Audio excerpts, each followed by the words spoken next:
औज़ुबिल्लाहिमिनश्शैतानिर्रजीम बिस्मिल्लाहिर्रहमानिर्रहीम। आज की वीडियो में हम एमडी कैट 20 डेज़ कैजुअल को डिस्कस करेंगे, जिसमें tips and tricks and subject details वगैरह सब चीज़ें आपसे शेयर की जाएंगी। अच्छा, यहाँ पे सबसे पहला क्वेश्चन कि मैंने इसको 20 डेज़ का क्यों रखा है। इसके अलावा जो हमारा स्केड्यूल होगा वो मैं आपसे शेयर करूँगा। तो स्टार्ट करने से पहले आपसे एक रिक्वेस्ट है कि हमारे चैनल को सब्सक्राइब कर लें, साथ मौजूद बेल आइकन पर भी क्लिक कर दें ताकि न्यूज़ आने वाली वीडियो आपको टाइम टू टाइम जो है मिलती जाए। ठीक है। अच्छा, सबसे पहली चीज़ कि मैंने इसको 20 डेज़ करके क्यों रखा है। अब कल ही पीएमसी में एक मीटिंग हुई है, यानी पीएमसी में जो हमारे हेल्थ मिनिस्टर हैं उन्होंने जो है विज़िट किया। ठीक है। और जो प्रेसिडेंट है पीएमसी के, उनको मतलब आप ये कह सकते हैं कि सजेशन दी कि आप जितना जल्दी हो सके जो है एमडी कैट कंडक्ट करवाएं। अब उसमें कुछ पॉसिबिलिटीज़ ज़रा सुन लें। पॉसिबिलिटीज़ ये हैं, देखें जिस एरिया में वहाँ मतलब फ्लड वगैरह की सिचुएशन ठीक है तो वहाँ पे टेस्ट जल्दी हो जाएगा, और जिनमें ज़्यादा ख़राब है तो वहाँ थोड़ा लेट हो जाए। अब ये ज़रूरी नहीं है, ठीक है, ऐसा ज़रूरी नहीं है, कुछ भी पॉसिबल है, लेकिन ये एक पॉसिबिलिटी मैं आपको बता रहा हूँ। जिस तरह पंजाब है इतना ज़्यादा इफेक्ट नहीं है, तो इस वजह से पंजाब में पहले हो जाएगा। फिर केपीके में बात करें उसमें भी हो जाएगा, बलूचिस्तान में और सिंध में इनमें थोड़ा लेट होगा। ठीक है। केपीके में भी काफ़ी सारे एरियाज़ इफेक्टेड है, लेकिन मेनली जो है मैं आपको अगर बताऊँ तो यानी सिंध और बलूचिस्तान जो है वो थोड़ा सा डिले हो सकता है, लेकिन अब इसमें भी कोई श्योरिटी नहीं है, कोई एग्जैक्ट न्यूज़ नहीं है। ठीक है। इनकी अपनी मर्जी है, हर प्रोविंस में पीएमसी का अपना एक डिपार्टमेंट होगा और वो जो है डिसाइड करेगा कि भाई टेस्ट कब लेना है, किस तारीख को लेना है, क्या कंडीशन है, वो सारा कुछ जो है एग्जामिन करके उसके बाद टेस्ट लेगा। अब क्योंकि पॉसिबिलिटी कुछ भी हो सकती है, तो इस वजह से मैंने जो स्केड्यूल रखा, मैंने रखा है कि इसको 20 दिन के अंदर कवर किया जाए, और ये फ्लेक्सिबल है। ठीक है। ये मैंने इस तरह बनाया है कि अगर कोई बच्चा, मैंने ऐसा डे 1 डे 2 रखा है, अगर कोई बच्चा डे 1 नहीं कर सकता कोई मसला नहीं है, वो उसको क्या करे कि एक डे को डिवाइड कर ले, मतलब आधा आज आधा कल, यानी अगर मैंने उसको 10 दिन का स्केड्यूल बनाया तो वो उसको 20 दिन के अंदर कवर करेगा। अगर 15 दिन है तो वो 30 के अंदर कवर करेगा। तो तकरीबन मैंने जो इसमें चीज़ें बनाई हैं that is of you can say that 17। ठीक है। 5 FLPs हैं, 2 half quarter test, half test हैं, तो 7 ये हो गए। इसके अलावा जो है 10 टेस्ट है टोटल, तो ये तकरीबन 17, यानी आप ये कह लें कि अगर एक एक दिन से करें, एक एक दिन की बेस पे करें तो 17 दिन के अंदर आपका कवर हो जाएगा। अगर आप उसको कोई फॉर एग्जांपल ज़्यादा लेंथी हो जाता है, उसमें 2 में करते हैं तो 20 तक हो जाएगा। अगर ज़्यादा ही डिले करते हैं तो 1 मंथ के अंदर आपका आराम से कवर हो जाएगा, वो आप पे डिपेंड करता है। ठीक है। तो चलें मूव करते हैं, देखते हैं हमारे पास क्या क्या चीज़ें। सबसे पहले तो कुछ इंस्ट्रक्शंस हैं, वो ज़रा सुन लें। इंस्ट्रक्शंस क्या क्या है, मैं ज़रा यहाँ पे ये यूज़ करूँ। सबसे पहला कि भाई आपने इसका क्या करना है, एक प्रिंट आउट निकलवा लेना है, जो स्केड्यूल है मैं आपको दूंगा, PDF प्रोवाइड कर दूंगा। ठीक है। Number 2, B punctual and consistent. अगर आपको ये इसमें इशू है तो इसके हवाले से मैं एक इंपॉर्टेंट वीडियो आपसे फिर शेयर करूंगा, उसमें मैं आपको बताऊंगा। एक ऐप है स्टडी विद के नाम से, ठीक है, आप डाउनलोड करना चाहे तो कर लें, अगर उसकी डिटेल्स चाहिए तो मैं उसकी डिटेल्स प्रोवाइड कर दूंगा। ये एक ऐसी ऐप है कि इस पर आप टाइमर लगाते हैं। फॉर एग्जांपल आपने अभी स्टडी स्टार्ट करनी है तो आप टाइमर लगा देंगे स्टार्ट वाला। ठीक है। अब जब ये टाइमर लग जाएगा उसके बाद आप मोबाइल को ना तो एग्जिट कर सकते हैं, ना ही उस पर कॉल कोई पिक कर सकते हैं, मतलब वो आपके मोबाइल को टोटली ब्लॉक करता है। कब तक ब्लॉक रखेगा, जब तक आप वो टाइमर स्टॉप नहीं करेंगे। वहाँ पर और भी बच्चे पढ़ रहे होंगे, उनका भी टाइमर चल रहा होगा कि कोई बच्चा 10 घंटे से पढ़ रहा है, कोई 5 घंटे से पढ़ रहा है। ठीक है। तो ये अब इसमें ये नहीं करना कि आप टाइमर लगा के खेलने चले जाएं, ये वाला काम नहीं करना। ठीक है। वहाँ पे किसी को टाइम आपने शो थोड़ी करना है, अपनी तैयारी करनी है। तो उसके लिए बेस्ट सोल्यूशन यही है कि आप अपने मोबाइल को इस तरह लॉक करेंगे तो आप जो अच्छे से पढ़ सकते हैं। ठीक है। उस टाइमर को स्टॉप ना करें, अपना टाइमर चलने दें। अब उसमें यह है कि हम उसमें एक स्टडी ग्रुप भी बना सकते हैं, यानी ये है कि मैं उस ऐप को डाउनलोड करता हूँ। ठीक है। चले मैं इस तरह करता हूँ, मैं एक वीडियो बनाता हूँ उस पर, मैं उस ऐप को डाउनलोड करूँगा, उस ऐप में एक ग्रुप बनाऊँगा इल्मी प्रीचर के नाम से। ठीक है। आपने उस ग्रुप को ज्वाइन करना है, मैं आपको सारा बता दूंगा कि आप कैसे सारे बच्चे उसको ज्वाइन कर सकते हैं। ज्वाइन करना है और उसमें जो बच्चा भी जिस टाइम भी स्टडी कर रहा होगा उसकी प्रोफाइल वहाँ पे ऑनलाइन शो होगी। यहाँ पे डॉट शो करेगा कि भाई बच्चा ऑनलाइन है, और यहाँ पे टाइमर शो करेगा, यहाँ पे पिक शो करेगा उसकी DP की पिक, और यहाँ पे टाइमर शो करेगा कि भाई बच्चा पढ़ रहा है 2 घंटे से 3 घंटे से, जब से भी। ठीक है। तो इस तरह जब आप कंपटीशन से पढ़ेंगे तो कंसिस्टेंसी और पंक्चुअलिटी खुद आ जाती है। एक ये। दूसरा मैंने आपको बेस्ट वे बताया था कि वो ये करें, आप ना 34 मिनट वाली ट्रिक जो है वो यूज़ करें कि 34 मिनट पढ़ें ब्रेक लें, 34 मिनट पढ़ें ब्रेक लें। ठीक है। अच्छा, कुछ बच्चे ना म्यूज़िक साथ सुन के जो है स्टडी करते हैं, तो वो भी ठीक है, यानी क्योंकि मेन चीज़ है स्टडी करना। तो अगर आपको म्यूज़िक साथ साथ सुनते हुए स्टडी करना है तो वो भी ठीक है, कोई इसमें वो नहीं है, लेकिन ये ऐसा ना हो कि आपका ध्यान सारा म्यूज़िक की तरफ हो और स्टडी बस आप मतलब वो नहीं करना। ठीक है। इसके अलावा कुछ बच्चों को नाते सुनने का, कुछ को तिलावत, कुछ भी आप वो कर सकते हैं, यानी मेन चीज़ स्टडी करना। तो आप ये साथ में चीज़ें कर सकती हैं, कर सकते हैं, ताकि आपकी जो कंसिस्टेंसी है वो बरकरार है, ठीक है। उसके बाद भी रेगुलर रहना है, कोई वो नहीं करना आप कि आज पढ़ा कल रेस्ट करेंगे परसों पढ़ेंगे, तो ये वाला काम नहीं करना, इससे अदरवाइज आपके जो स्केड्यूल है किसी काम का नहीं है। फिर बायोलॉजी के लिए आपने प्रेफर करना है FTB एंड PTB। अब ये मैं नम्स का भी बता रहा हूँ, ये आप समझ लेंगे स्केड्यूल जो है ये नम्स के लिए भी है और ये PMC के लिए भी है, ठीक है। तो इसमें आपने बायोलॉजी के लिए FTB को ज़्यादा फोकस करना है, देन जो आपने PTB की तरफ आना है। उसके बाद केमिस्ट्री के लिए देखें तो केमिस्ट्री के लिए आप पंजाब बोर्ड की बुक कर लें या फेडरल की कर लें, दोनों सेम है। लेकिन अगर कोई बच्चा फेडरल की बुक करता है, ठीक है, तो जो ऑर्गेनिक वाला पोर्शन है ना वो पंजाब से देख जरूर ले, क्योंकि कुछ पॉइंट वहाँ पे मिसिंग है, फेडरल में मिसिंग है, जो कि उसमें पंजाब में दिए हुए हैं, ठीक है। उसके बाद कोई प्रोविंशियल नहीं हो रहा, कोई वो चांसेस नहीं है। अब प्रोविंशियल होगा तो वो इस तरह होगा कि हर एरिया में PMC का एक डिपार्टमेंट होगा और वो टेस्ट लेगा। सिलेबस में तकरीबन 98% है कि कोई चेंज नहीं होने वाला, ठीक है। देखिए अब कॉमन सेंस वाली बात है, इन्होंने पेपर लेना है अभी तकरीबन इस मंथ तो नहीं, अगले मंथ या उससे अगले मंथ, यानी हमारे पास तक समझ लें 1 या 2 महीने पड़े हैं, तो 2 महीने के अंदर अंदर सिलेबस नहीं दिया जाता, ठीक है। अगर सिलेबस देंगे तो आपने सारी जीरो से तैयारी स्टार्ट करनी है। वो भी इतने पागल नहीं है कि बच्चे भाई जीरो से स्टार्ट करेंगे, तो कॉमन सेंस से थोड़ा सोचें, ठीक है। अगर नोटिफिकेशन नहीं है तो आपके पास सेंस तो है ना, ठीक है। उसके बाद नेक्स्ट थोड़ा सा मूव करते हैं, ओके। उसके बाद नेक्स्ट हमारे पास है फिजिक्स। तो फिजिक्स के लिए जो है आप कोई भी बुक यूज़ कर सकते हैं, क्योंकि मेनली इसमें जनरल कॉन्सेप्ट्स हैं, यानी चाहे नम्स की बात करें चाहे PMC की बात करें, ज़्यादा न्यूमेरिकल्स आते हैं, न्यूमेरिकल्स कहीं से बन सकते हैं, खुद से बनाए जा सकते हैं, तो वो उसके लिए कोई बुक नहीं है। और इसके अलावा एक और चीज़ है, बच्चे ने इसको वो करते हैं, यानी न्यूमेरिकल सॉल्व करना स्टार्ट करते हैं, जो कि इसमें है पंजाब में है फेडरल में जो भी है, उसमें ना जो न्यूमेरिकल्स है वो स्टार्ट करें। तो ये एक मतलब नादानी वाला काम होता है, इतने मुश्किल क्वेश्चन नहीं आते, वहाँ पे आपको टाइम आपके पास कम होगा, आपको 1 मिनट के मुताबिक जो MCQ दिए जाएंगे, ताकि आप 1 मिनट के अंदर जो है उनको सॉल्व कर सकें, ठीक है। तो ये जो है आपने यहाँ पे माइंड में रखना है। चैनल्स की बात की जाए तो फिजिक्स में शायद बहुत बेस्ट है। आप ये समझ लें कि मेरी अगर फिजिक्स में अल्हम्दुलिल्लाह 95 to 98% एक्यूरेसी है, और वो जस्ट मैं कह सकता हूँ कि सर शायद की वजह से। अब फिजिक्स इन सेकंड के भी लेक्चर अच्छे हैं, तो आपको जिसके भी अच्छे लगते हैं आप जाके लें, इट्स ऑन यू, ठीक है।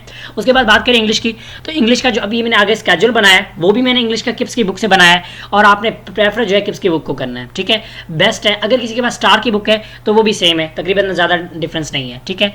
स्टार नहीं, सॉरी, स्टेप की बुक, ठीक है।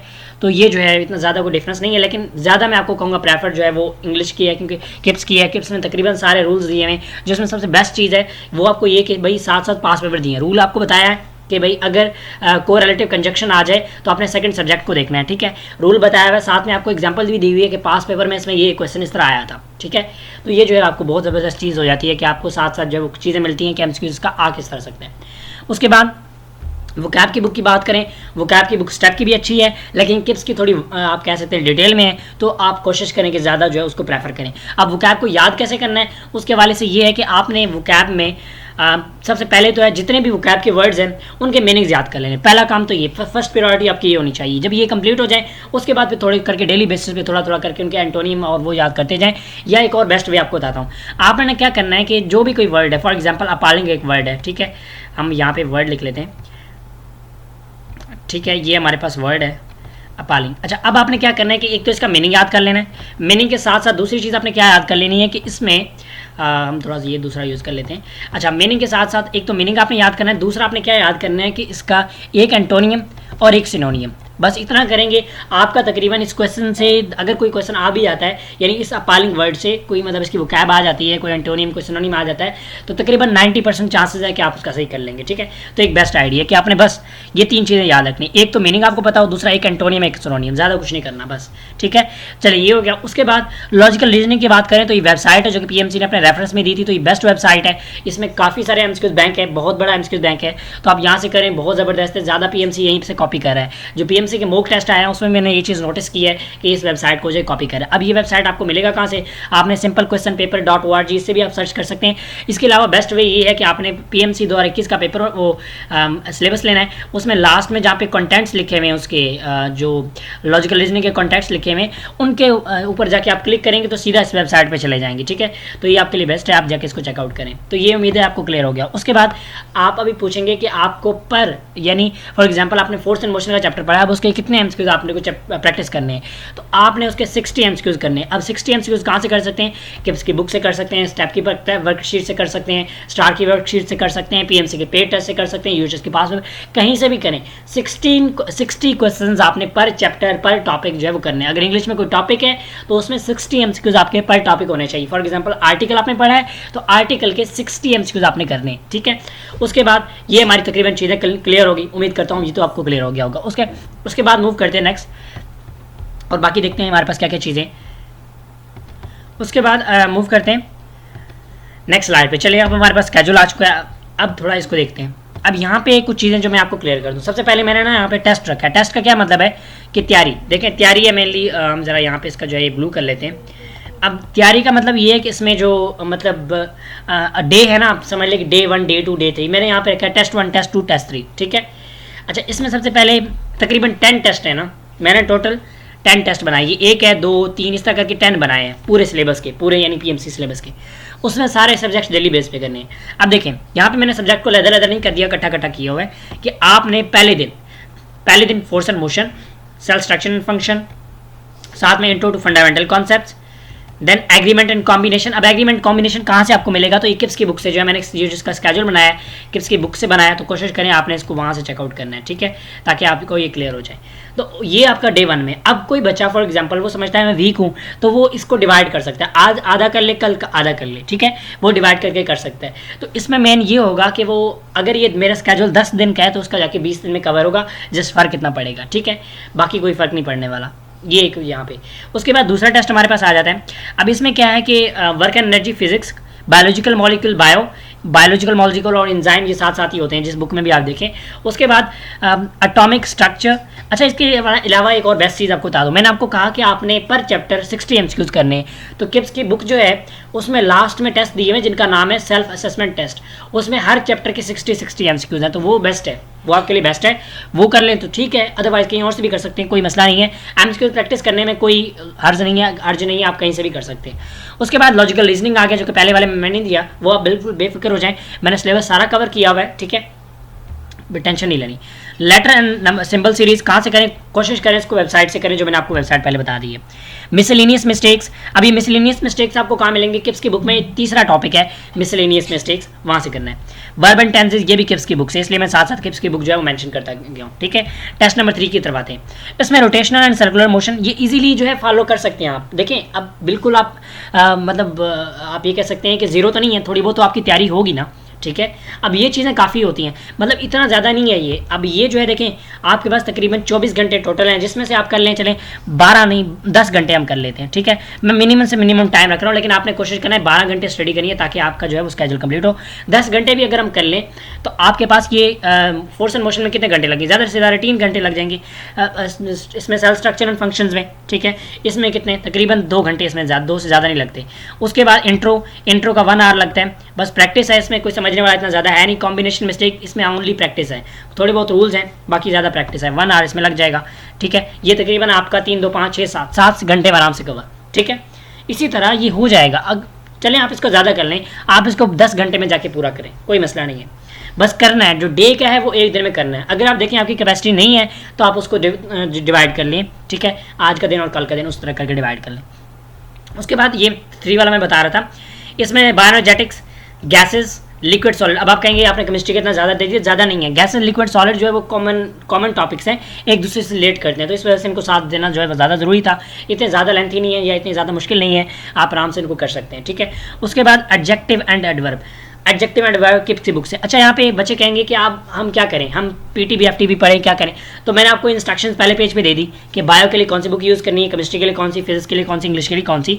तो आपने जो उसको फॉलो करना है, ठीक है, और तैयारी भी उन्हीं से करनी है। अगर तैयारी की जरूरत नहीं है, सिर्फ प्रैक्टिस करें, ठीक है। उसके बाद टेस्ट नंबर 4 यानी समझ लें डे नंबर 4। उसमें क्या है कि आपके पास वेव्स, बायोडाइवर्सिटी बायो का, prokaryotes, chemical equilibrium, reaction kinetics, logical problem, article, pronoun and noun, ये आपके पास जो 4 टेस्ट है उसकी चीज़ें, ठीक है। ये तो 4 हमारे पास क्लियर हो गए। उसके बाद मूव करते हैं नेक्स्ट की तरफ, उसको देखते हैं कि नेक्स्ट हमारे पास क्या बनता है। Let me you can say that move to next page. चलें, अब ये हमारे पास आ चुका है, इसको ज़रा नोटिस करते हैं, देखते हैं। तो इसमें जो टेस्ट नंबर 5 है that is thermodynamics, diversity among animals अभी नम्स में नहीं है, लेकिन आप करेंगे तो देखिए आपकी पीएमसी की तैयारी हो जाएगी। नम्स में नहीं है तो कोई मसला नहीं है, क्योंकि नम्स का पीएमसी का सिलेबस ऑलमोस्ट सेम है, बस कुछ चैप्टर स्किप्ड है, तो वो आप मतलब उससे फ़र्क नहीं पड़ता। अगर आपने एक चैप्टर ज़्यादा भी प्रिपेयर कर लिया तो अच्छी बात है। अब आपने ये समझ के करना है कि मैंने नम्स और पीएमसी दोनों की तैयारी करनी है, ठीक है। थर्मोकेमिस्ट्री एंड इलेक्ट्रोकेमिस्ट्री, उसके बाद प्रेपोजिशन इंग्लिश का, ठीक है। प्रेपोजिशन एक बहुत बड़ा वाइड टॉपिक है और मोस्टली 4 से 5 एमसीक्यूज हर दफ़ा आते हैं। ये चाहे नम्स की बात करें या चाहे पीएमसी की बात करें, 5 एमसीक्यूज तकरीबन मिनिमम 5 एमसीक्यू तो आते ही हैं, कभी 2 से 3 भी हो जाते हैं, लेकिन 5 आते हैं। तो आपने इनकी अच्छी खासी प्रैक्टिस करनी है। अगर आप किप्स की बुक में देखेंगे तो तकरीबन कोई 100 से 120 पेजेस जो है वो सिर्फ प्रेपोजिशन के टॉपिक पे दिए हुए हैं इन्होंने किप्स वालों ने। तो यानी इन्होंने किसी चीज़ को अगर इतना इंपॉर्टेंस दी हुई है, उन्होंने फेडरल की बुक से उठाए हुए, पंजाब से पता नहीं कहाँ से उन्होंने वही प्रेपोजिशन की एक्सरसाइज दी हुई है। तो इतनी इंपॉर्टेंस दी हुई है, मीन्स कुछ ना कुछ इंपॉर्टेंट है, तभी उन्होंने वो किया हुआ है, ठीक है। चलें, उसके बाद जो टेस्ट नंबर 6 है that is electrostatics live process, जिसमें आपने सिर्फ न्यूट्रिशन और गैसेस एक्सचेंज करना है। ऐसा ना हो कि आप सारा कर लें तभी ठीक है, नहीं तो ना इतना ही सही है। Chemical bonding, logical deduction, phrase, clauses, phrase का स्पेलिंग गलत है, clauses and sentence completion from Kips book, ठीक है। अब ये आप जस्ट नाम देखेंगे तो वहाँ पे पूरे टॉपिक वाइज नेम है, तो आपने कंफ्यूज नहीं होना कि कैसे करना है, बिल्कुल क्लियर है वहाँ पे। Test number 7 current electricity live process, जिसमें ट्रांसपोर्ट रह गया था वो, ठीक है। इसमें ट्रांसपोर्ट में ना जो सर्कुलेटरी सिस्टम है वो बीसी में आ जाता है, तो ये ऐसा ना हो कि आप सिर्फ ट्रांसपोर्ट करके छोड़ दें। एसपी ब्लॉक, ठीक है। Transition elements, narrations, active passive, जो कि ये भी आपने किप्स की बुक से करने हैं। उसके बाद test number 8 electromagnetism, electrostatic induction, उसके बाद कोऑर्डिनेशन, जिसमें नर्वस और केमिकल दोनों आ जाते हैं। Fundamental concepts of organic chemistry, ठीक है। उसके बाद hydrocarbon and then course of action, logical reasoning का, ठीक है। तो ये तो था हमारा टेस्ट नंबर 9। उसके बाद मूव करते हैं टेस्ट नंबर 8। अब test number 9 electronics, dawn of modern physics, reproduction, sport and movement, alkyl halide, alcohol and phenol. अब ये देखें थोड़ा सा लेंथी है, अगर ये लेंथी लग रहा है इसको 2 दिन में डिवाइड कर लें, कोई ज़रूरी नहीं है। देखिए मैंने इसलिए फ्लेक्सिबिलिटी रखी है। अब ये टोटल अगर हम स्केड्यूल एक दिन का भी करें ना तो ये 17 दिन के जाके कंप्लीट हो रहा है। हमने स्केड्यूल बनाया 20 दिन का, तो जो बाकी के 3 दिन रह रहे हैं ना वो मैंने इसीलिए रखे हैं गैप के तौर पे। अगर बीच में कोई आपका थोड़ा ज़्यादा आपको लगता है तो आप उसको डिवाइड करके जो है वो आप ये कह सकते हैं कि उसको कवर कर सकते हैं नेक्स्ट डे में, ताकि 20 दिन के अंदर आपका फ्लेक्सिबली इजीली कंप्लीट हो जाए, ठीक है। उसके बाद aldehyde and ketone, then cause and effect और स्पेलिंग एंड पंक्चुएशन। अब यहाँ पे मैंने इतने केमिस्ट्री के चैप्टर क्यों दे दिए हैं, उसकी रीज़न है कि जो 3 चैप्टर है ना आपस में इंटरलिंक है। आप जब इनको इकट्ठे पढ़ते हैं तो आपका जो मतलब तीनों के हवाले से कॉन्सेप्ट है ना वो अलग अलग रहते हैं, ठीक है। अब आपने एक आज पढ़ा, कल दूसरा पढ़ेंगे, परसों तीसरा, जब आप इनको इकट्ठा पढ़ने की कोशिश करेंगे सारे कॉन्सेप्ट मिक्स हो जाएंगे, आप अल्काइल अलाइड के वाला जो है वो अल्कोहल और फिनोल में लिख के आ जाएंगे, तो ये काम जो है वो खराब हो जाएगा, ठीक है। उसके बाद टेस्ट नंबर 10 है atomic spectra, nuclear physics, genetics and evolution, carboxylic acid, micromolecule, critical thinking, sentence completion and reading comprehension. ये किप्स की बुक के सारे इंग्लिश के टॉपिक हमने वो कवर किए हैं, साथ साथ हमने टेस्ट नंबर मतलब जितना सारा का सारा सिलेबस था वो हमने कवर किया है, ठीक है। तो ये उम्मीद करता हूँ हमको क्लियर हो गए होंगे। अब हम चलते हैं हमारे पास जो नेक्स्ट है that is you can say that we have half book test. अभी आपको कहाँ से मिलेंगे? अब इसमें ये अगर आप मुझे कहें, जब आपको ज़रूरत पड़े मुझे आके टेक्स्ट करें, ठीक है। मेरे किसी भी वीडियो के नीचे कमेंट करें। अगर फॉर एग्जांपल मैं कमेंट रीड नहीं कर पाता तो जो भी न्यू वीडियो लगाऊंगा उसके नीचे आपने करना है कि भाई हमें हाफ बुक टेस्ट चाहिए, ठीक है। तो मैं आपको मतलब वो करके ढूंढ के फाइंड मतलब वो कर दूंगा, ठीक है। अब इसमें जो इंपॉर्टेंट है वो ये है कि ये टेस्ट आप खुद से भी कर सकते हैं, अगर आपको कहीं से मिल जाते हैं खुद से भी कर सकते हैं। अब यहाँ पे मैंने चैप्टर्स कहाँ क्यों लिखे हुए हैं, देखिए अगर मैं प्रोवाइड करूँगा तो मैं चैप्टर वाइज करूँगा, जो मतलब मेरा सीक्वेंस है उसके मुताबिक। अगर आप खुद करना चाहें तो वो भी कर सकते हैं। अब ये मैंने 1 to 5 लिखा हुआ है, इसका क्या मतलब है? इसका मतलब ये है कि जो भी मैंने पीछे 10 टेस्ट लिए ना उसमें से पहले 5 टेस्ट का जो सिलेबस है फिजिक्स का वो हाफ टेस्ट 1 में आएगा। इसी तरह जो पिछले 10 टेस्ट हैं उनमें से पहले 5 का केमिस्ट्री का, पहले 5 बायो, पहले 5 इंग्लिश। लेकिन जो लॉजिकल रीजनिंग है उसमें तकरीबन 6 टेस्ट टोटल हैं, तो 6 में से पहले 3 जो है वो लॉजिकल रीजनिंग के वो पहले में आ जाएंगे, जबकि दूसरे जो इसमें आ जाएंगे। इसी तरह फिजिक्स हाफ और हाफ और हाफ, यहाँ पे 6 to 10, ठीक है। उम्मीद करता हूँ आपको ये क्लियर हो गए होंगे। अब ये कब है, देखिए मैंने कोई डेट वगैरह नहीं रखी। डेट ना रखने की वजह यही है कि आप इसको अच्छे से कवर करें, ठीक है। डेट कोई ज़रूरी नहीं है, बस मेनली कवर करें, कोशिश करें जितना जल्दी हो सकता है। बस ये नहीं करना कि जल्दी भाग दौड़ के चक्कर में आप जो है सिलेबस को अधूरा छोड़ के या कोई प्रॉपर्ली ना करें, तो ये वाला काम भी आपने नहीं करना, ठीक है। ओके, उसके बाद मूव करते हैं नेक्स्ट हमारे पास दैट इज FLPs। अब FLPs आप खुद से भी कर सकते हैं, मुझे कहें तो मैं भी आपको प्रोवाइड कर दूंगा। मेरे पास किप्स के बहुत सारे पड़े हुए वो आपको मिल जाएंगे, ठीक है। तो आपको मुझसे चाहिए तो वो भी मिल जाएंगे। अगर आप कहते हैं कि नहीं हम खुद से ढूंढ लेंगे, हम किसी अकेडमी के कर लेंगे, तो वो भी ठीक है। अगर FLPs की जगह आप ये नहीं करना चाहते कोई मसला नहीं है, आप जो एक MD-CAT के जब न्यू 5 मॉक टेस्ट आए वो कर लें, ठीक है। वो भी FLPs की तरह है, हमारी वेबसाइट से जाके टाइमर के साथ आप प्रैक्टिस करें, ठीक है। वो कर लें, या फिर पीएमसी के 5 पेड टेस्ट कर लें, कोई से भी रैंडमली 36 में से कोई से भी कर लें, या फिर जो है आप नम्स के 3 पेपर या नम्स के 2 पेपर, या आप समझ लें कि नम्स के 5 पेपर करें और इसी तरह पीएमसी पेड टेस्ट के 5 करें, तो इससे आपका डबल पॉइंट हो जाएगा कि नम्स के पेपर प्रैक्टिस हो जाएंगे और साथ में पीएमसी के भी पेड टेस्ट वो प्रैक्टिस हो जाएंगे, या मॉक टेस्ट जो भी करना चाहें। उसके अलावा मुझे कहेंगे तो मैं भी आपको प्रोवाइड कर दूंगा, ठीक है। उसके बाद अब मेन चीज़ क्या है जो समझाने वाली बात है, देखिए आपने सबसे पहले ड्रीम किया कि भाई मैंने डॉक्टर बनना है, उसके बाद डेडिकेशन। अब आपका जब तक आप डेडिकेटेड नहीं होंगे ना, तब तक आप जो है वो उस चीज़ की तरफ नहीं आ सकते, ठीक है। डेडिकेटेड हो, देन आपने क्या करना है, कंसिस्टेंसी की तरफ आना है। कंसिस्टेंसी की तरफ आएंगे तो ड्रीम डेफिनेटली जो है आपका कंप्लीट हो जाएगा, ठीक है। तो ये चीज़ है यहाँ पे, इसका एक कंप्लीट साइकिल है, यानी पहले सोचा, ठीक है, उसके बाद उसके लिए डेडिकेटेड हुए कि भाई मैंने आज से पढ़ना है, ये चीज़ें करनी है, ये चीज़ छोड़नी है, ये करना है, ऐसा करना है, एक प्लान बनाया।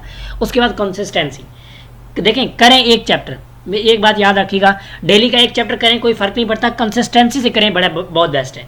अगर डेली के आप 10 चैप्टर करते हैं, कंसिस्टेंसी के साथ नहीं करते, किसी काम के नहीं है। मतलब आज 10 पढ़े, 10 दिन बीच में रेस्ट कर लिया, वो किस फ़ायदा, मतलब वो फिर कोई नुकसान, मतलब बीच में नुकसान हो गया, लेजी हो जाएंगे आप। देखें कम करें लेकिन कंसिस्टेंसी के साथ करें, एक पेज करें कोई मसला नहीं है, लेकिन कंसिस्टेंसी के साथ करें, वो ज़्यादा बेस्ट है एज़ कम्पेयर टू आप पूरी बुक कर लें लेकिन कंसिस्टेंसी ना हो तो मसला बनता है, ठीक है। तो ये चीज़ उम्मीद करता हूँ आपको क्लियर हो गया होगा। सो तकरीबन चीज़ें हमारे पास यही थी, उम्मीद करता हूँ आपको क्लियर हो गए। कोई क्वेश्चन वगैरह हो तो आप कमेंट सेक्शन में मुझसे पूछ सकते हैं। मैं जितना बेस्ट हो सकता था मैंने सारी चीज़ें, मैंने इन्फॉर्मेशन कलेक्ट की और आपसे सब शेयर किया। उम्मीद करता हूँ that's enough for you all, and if you have any kind of question you can ask in comment section. Till the next video, take care, अल्लाह हाफिज़।